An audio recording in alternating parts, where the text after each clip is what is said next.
Hello everyone, आज हम देखने वाले हैं निमोनिया, जो कि एक इम्पॉर्टेंट टॉपिक है लंग डिसऑर्डर्स का। तो इसकी डेफिनेशन देख लेते हैं। अब निमोनिया कैसे होता है? पहले तो इसमें इन्फेक्शन होगा, किसमें? लंग पेरेन्काइमा में, जिसके कारण इन्फ्लेमेशन होगा। किसका? एल्वियोलाई का।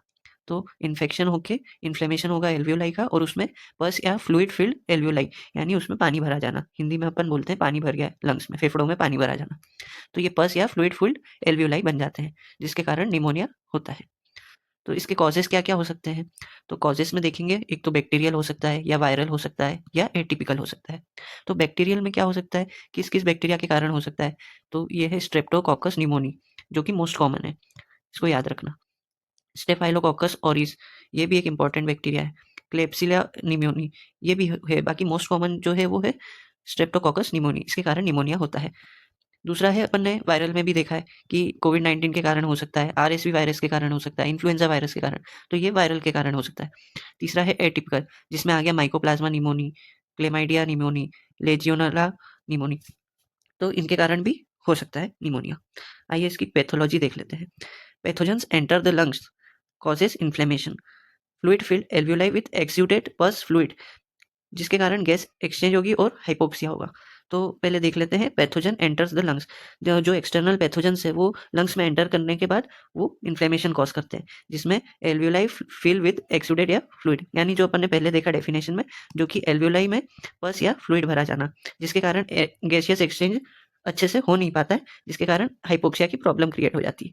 जैसा कि इस डायग्राम में बताया है, जो कि ये नॉर्मल एल्वियोलाई है, और हाइपोक्सिया की कंडीशन में लो ऑक्सीजन मिलती है। तो ये इसकी पैथोफिजियोलॉजी थी। अब इसके क्लिनिकल फीचर्स देख लेते हैं। तो इसमें एक तो कॉमन सिम्पटम्स रहेंगे और साइंस रहेंगे। तो कॉमन सिम्पटम्स में क्या आ गया? फीवर, कफ विथ स्पुटम, यानी कफ के साथ, मतलब इसका मतलब है कि कफ के साथ म्यूकस या बलगम हिंदी में बोलते हैं, वो आना। तो तीसरा है ब्रीथलेसनेस, यानी सांस लेने में प्रॉब्लम होना, चेस्ट पेन। अब इसके साइंस क्या हो सकते हैं?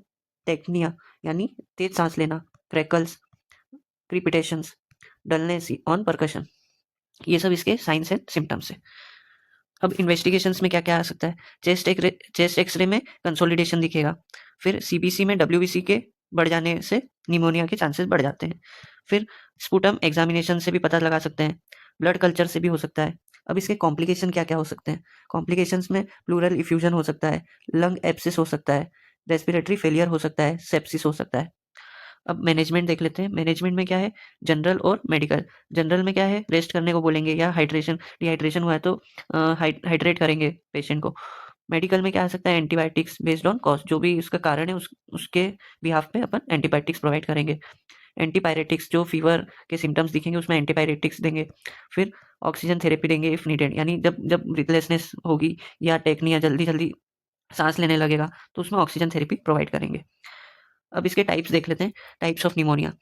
Community acquired pneumonia, acquired outside the hospital, जो हॉस्पिटल के बाहर होती है। फिर हॉस्पिटल एक्वायर्ड, जो जिससे पेशेंट हॉस्पिटल में रहता है और मोर देन 24 घंटे आफ्टर एडमिशन, यानी मोर देन 48 आवर्स के बाद भी उसको निमोनिया हो जाता है, वो है। फिर तीसरा है एस्पायरेशन निमोनिया, जिसमें इनहेलेशन ऑफ गैस्ट्रिक कंटेंट्स, ये आएगा। तो ये थे टाइप्स। इसमें आ गया community acquired pneumonia, hospital acquired pneumonia, या एस्पायरेशन निमोनिया। अब इसके डिफरेंस देख लेते हैं। एक तो लोबर होगा और एक ब्रोंकोनिमोनिया।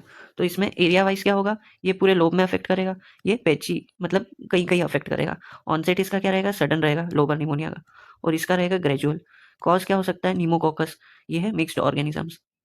इसको याद करने के लिए एक निमोनिक है, जो कि सिम्पटम्स में अपन ने देखा, जैसे कि फीवर, कफ, ब्रीथलेसनेस और चेस्ट पेन। तो इसके निमोनिया में भी निमोनिक में भी आ गया है कि फीवर, कफ, चेस्ट पेन और ब्रीथलेसनेस, ये इसके सिम्पटम्स कभी आए तो ये याद रखना कि ये निमोनिया के सिम्पटम्स है।